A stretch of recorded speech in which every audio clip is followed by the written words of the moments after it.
Номер 8. Мостът на желанията. Още сме на територията на морската градина. Тук се намира следващият ни обект – Мостът на желанията. Според градската легенда, ако минете по него с затворени очи, според някои дори трябва да вървите и назад, и си пожелаете нещо, то ще се сбъдне.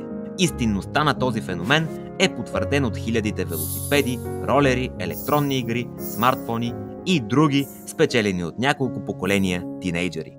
Преди 7-8 години мостчето беше разрушено след силна буря от паднали върху му огромни дървета. За да не се наруши мистичното благоденствие на варненци, общинските служби възстановиха мостчето възможно най-скоро.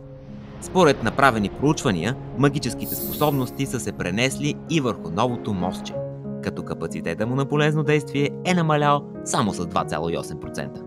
Община Варна може да въведе минимална такса за преминаване по мостчето или процент от стойността на пожелавания артикул, най-ниската от минимум 3 оферти.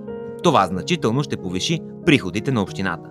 Все още не е ясно как ще бъдат остойностени желания от по-духовен характер.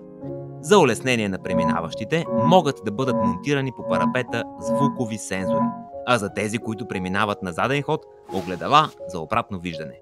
Също така може да се наложи и лимит на желанията – до 3 броя, както при златната рибка.